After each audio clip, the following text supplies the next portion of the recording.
اللہ علیہ وسلم کے ارشاد گرامی کے مطابق آپ علیہ السلام نے فرمایا کہ اس عورت کے لیے جائز نہیں ہے کہ وہ روزہ رکھے اس حالت میں کہ اس کا خاوند گھر میں موجود ہے۔ عورت نفلی روزہ اپنے خاوند کی اجازت کے بغیر نہیں رکھ سکتی اگر وہ گھر میں موجود ہو۔ نبی علیہ السلام نے ارشاد فرمایا کہ جس عورت کی اس حالت میں فوتگی ہو جاتی ہے کہ اس کا خاوند اس سے راضی ہے تو وہ عورت جنتی عورت ہے۔ نبی علیہ السلام کے پاس ایک صحابیہ آتی ہیں، آپ علیہ السلام ان سے پوچھتے ہیں کہ کیا تو شوہر والی ہے؟ اگر تو شوہر والی ہے تو اس کی خدمت اور اس کے ساتھ جو تیرا رویہ ہے اس کے اوپر غور کرتی رہنا کہ تیرا خامن تیرے لیے باعث جنت بھی ہے اور باعث جہنم بھی ہے۔ آپ علیہ السلام کے ارشاد کے مطابق پروردگار عالم اس عورت کی طرف نگاہ اٹھا کر کے بھی نہیں دیکھیں گے جو اپنے خامند کی ناشکری کرتی ہیں، حالانکہ یہ عورتیں اپنے خامند سے بے نیاز بھی تو رہ نہیں سکتی ہیں۔ نبی علیہ السلام نے فرمایا کہ میں نے جب جنت اور جہنم کو دیکھا تو جہنم میں سب سے زیادہ عورتوں کی کثرت کو پایا۔ آپ علیہ السلام نے فرمایا کہ جو عورت پابندی وقت کے ساتھ نماز ادا کرتی ہے، رمضان المبارک کے روزے رکھتی ہے، اپنی عزت کی حفاظت کرتی ہے اور اپنے خاوند کی اطاعت کرتی ہے، یہ 4 کام کرتی ہے، پھر وہ جنت کے جس دروازے سے چاہے وہ داخل ہو سکتی ہے۔ مطلب کہ اس کے ساتھ اپنے خاوند کی اطاعت لازمی ہے۔ اب یہ وہ تعلیمات ہیں جو رسول اللہ صلی اللہ علیہ وسلم نے امت محمدیہ کی ان بیٹیوں کی تربیت اور تعلیم کرتے ہوئے ارشاد فرمائی ہیں۔ آج میری بہنیں اور دوستیں ان تعلیمات کو سیکھنا تو بڑے دور کی بات ہے، ان کو سننا بھی گوارا نہیں کرتی، اس وجہ سے کہ کیا صرف اور صرف خاوند کے حق ہیں، ہمارا کوئی حق نہیں ہے، صرف خاوند کی ہی اطاعت کرنی ہے، ہمارے اوپر کوئی کسی قسم کا حق نہیں ہے،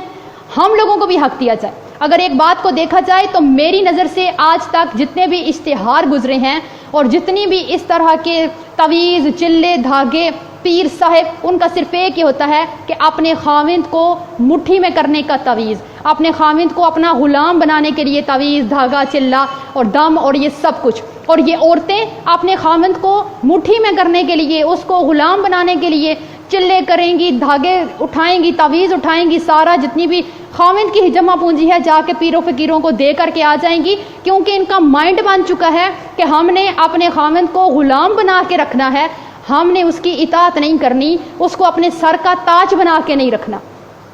آج تک اگر شکایتیں ملی ہیں تو کس کی؟ کہ ہم لوگوں کو خاوند کو فرمانبردار بنانے کے لیے ہمیں تعویذ چاہیے، کوئی وظیفہ چاہیے، حالانکہ نبی علیہ السلام نے فرمایا کہ سب سے زیادہ حق تو خاوند کا ہے اور سب سے زیادہ نافرمانی تو عورت کرتی ہے۔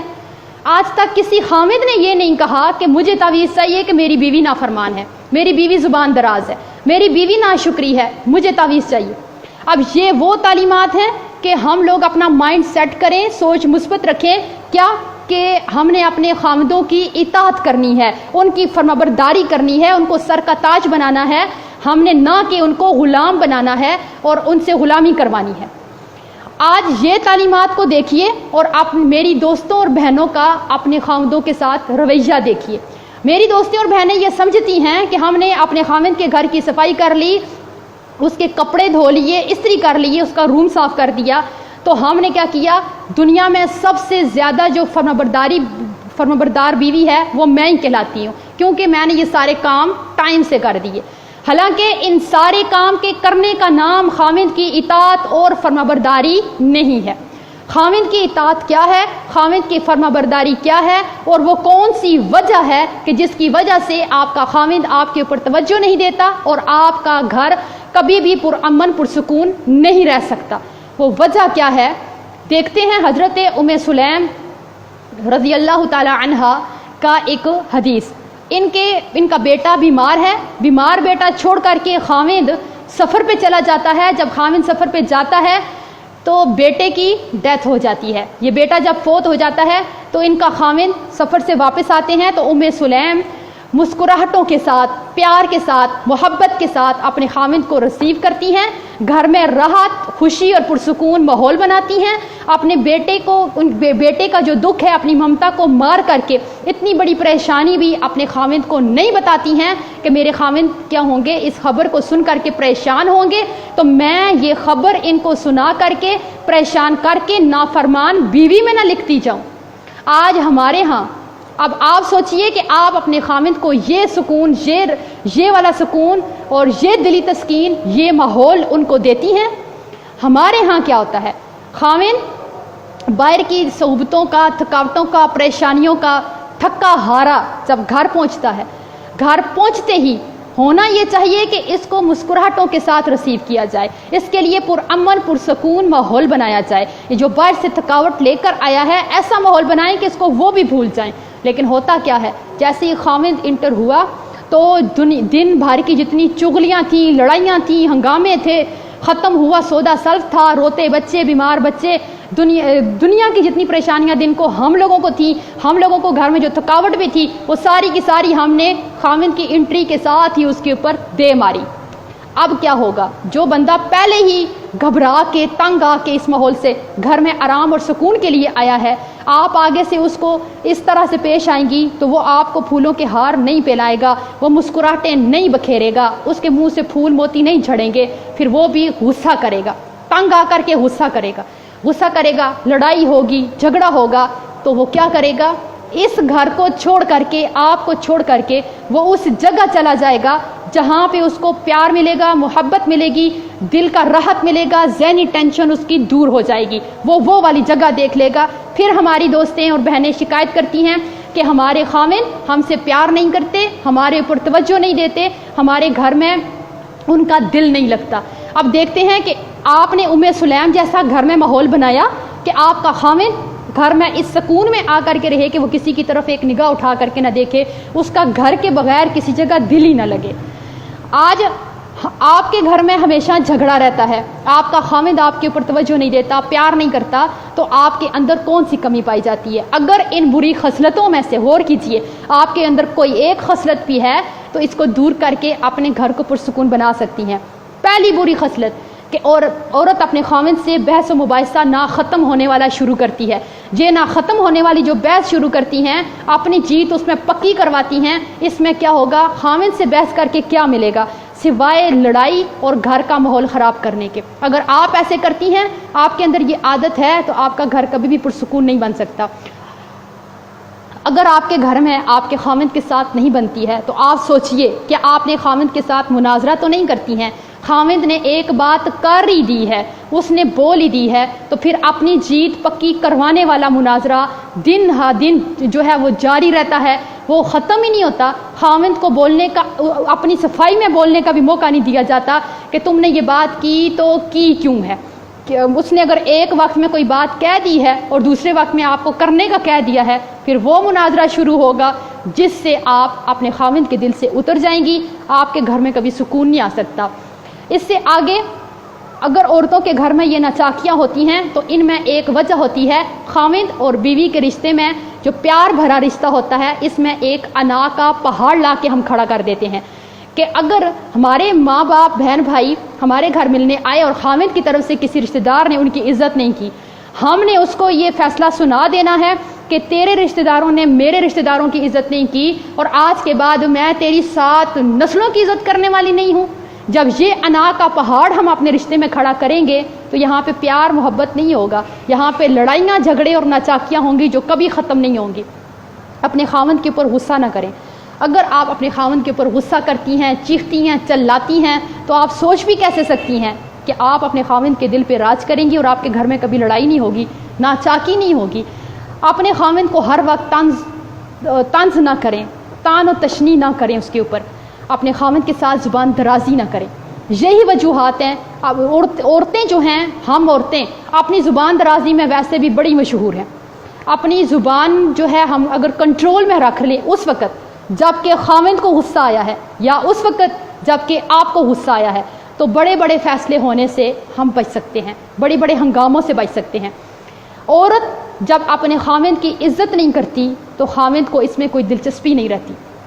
کون سی عزت؟ وہ والی عزت نہیں جو آپ اپنے خامند کے منہ پہ اس کی چاپلوسی کرتی ہیں، جی جان اس کو وقتی طور پہ کرتی ہیں۔ عزت وہ ہے، خامند موجود نہیں ہے، اپنے میکے جا کر کے بھی اپنے خامند کی کوئی کمی کوتاہی بھول چوک اس سے ہو گئی ہے وہ بالکل بیان نہ کریں۔ ہوتا کیا ہے، ماں باپ کے سامنے آپ لوگ جو ہے اپنے خاوند کی تذلیل کریں، بھائیوں کے سامنے اس کو گالی گلوچ کریں، اس کے چھوٹے معصوم بچوں کے سامنے اس کی تذلیل کریں، چیخیں چلائیں، لڑائی جھگڑا کریں، اس کے بہن بھائیوں میں اس کی عزت نہ چھوڑیں، پورے محلے میں بیٹھ کے خاوند کی جو ہے وہ برائی کی داستانیں بیان کریں، اپنے دوستوں میں اس کو برا مشہور کر دیں، میکے میں اس کو برا مشہور کر دیں، ہر جگہ کہ یہ بندہ ہی اچھا ہی نہیں ہے۔ تو جب خاوند کی عزت نہیں کریں گی تو آپ کی کون عزت کرے گا، اور آپ کی خاوند کی نظر میں کیا عزت ہوگی؟ اگر آپ کے اندر یہ خصلت پائی جاتی ہے تو اس کو چھوڑنے کی کوشش کر کے اپنے گھر کو پرسکون بنا سکتے ہیں۔ آج عورت اپنے خاوند کا فیصلہ ماننے کے لیے تیار ہی نہیں ہے۔ اگر خاوند نے کوئی فیصلہ لے ہی لیا ہے تو ایک نیک اور با کردار بیوی کا کردار تو یہ ہونا چاہیے کہ اپنے خاوند کو عزت دیتے ہوئے اس کے فیصلے کے سامنے اپنا سر جھکا دے، خاوند بھی خوش اور آپ کا فیصلہ، آپ کا کام بھی ہو جائے گا، لیکن آپ کا گھر کبھی لڑائی نہیں ہوگی۔ ہوتا کیا ہے، ادھر خاوند بیچارہ کوئی فیصلہ لے ہی لیتا ہے تو عورتیں یہ ٹھان لیتی ہیں کہ نہیں، اس نے جو فیصلہ کیا ہے ہم نے تو وہ ہونے دینا ہی نہیں ہے، چاہے ہمارا گھر ٹوٹ جائے، لڑائیاں جھگڑے ہوں، فتنہ فساد ہو، دنیا ادھر سے ادھر ہو جائے، گھر کا سکون خراب ہو، بچے اس ماحول کو دیکھتے رہیں، ہمیں کوئی لینا دینا نہیں ہے۔ خاوند نے یہ فیصلہ لیا تو لیا کیوں ہے؟ اس نے ماں کے کہنے پہ لے لیا، باپ کے کہنے پہ لے لیا، اس کو ضرور بھائی نے کہا ہوگا، اس کو اس کے دوستوں نے، مجھ سے تو اس نے پوچھا ہی نہیں ہے، اس نے۔ آپ سوچئے ایک منٹ کے لیے، اللہ نے جو عقل، فہم اور فراست مرد کو دیا ہے وہ عورت کو نہیں دیا۔ عورت کی عقل بھی کم ہے اور عورت کا دین بھی کم ہے، اس لیے یہ والی بات اپنے خاوند کے لیے کہ اس کو فیصلے کو نہیں مانتی ہیں، آپ کو تو فیصلہ کرنا آتا ہی کوئی نہیں ہے، کبھی ڈھنگ کا تو کوئی فیصلہ لیا ہی نہیں ہے، یہ والی بات ایک مرد کے لیے زہر قاتل ہے۔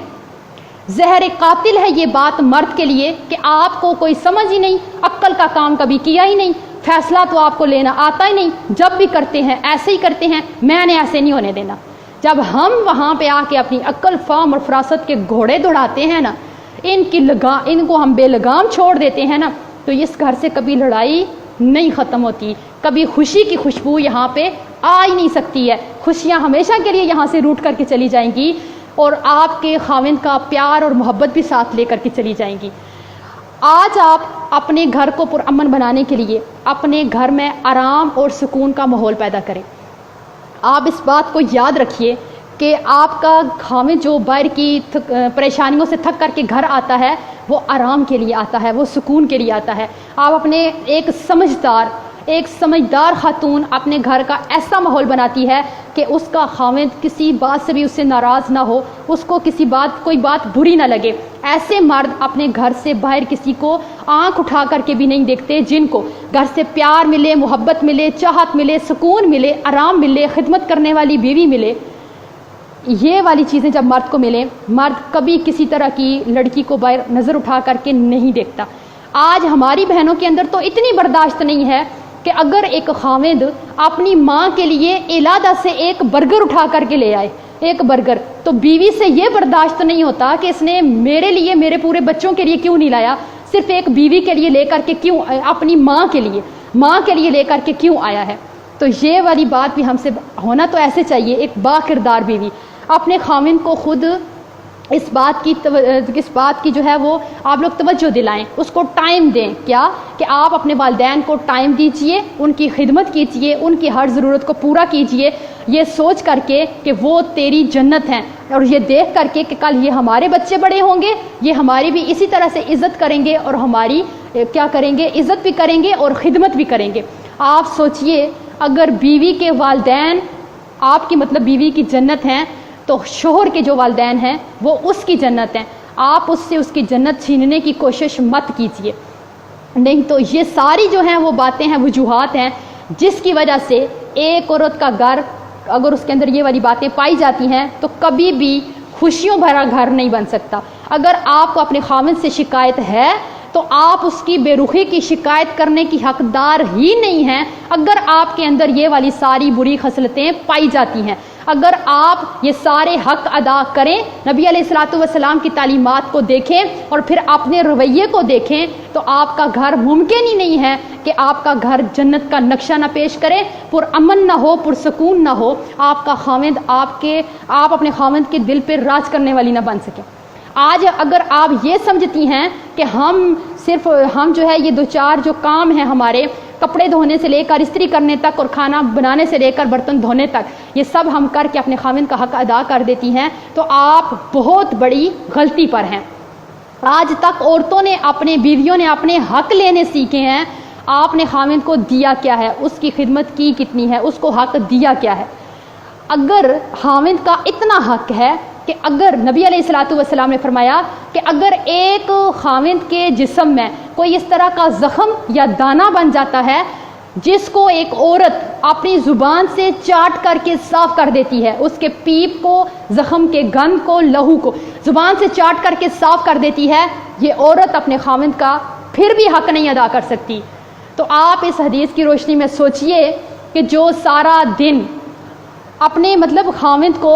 زبان سے کہے گئے الفاظ کے ساتھ اس کے کلیجے کو پھاڑ دیتی ہیں، اس کے دل پہ جو زخم لگاتی ہیں وہ کبھی بھرنے والے نہیں ہوتے۔ تو آپ میری بہنیں اس حدیث کو پڑھنے کے بعد آپ بے شک اپنے خاوند کے زخموں کو جسم کے زخموں کو زبان سے چاٹ کے صاف نہ کریں،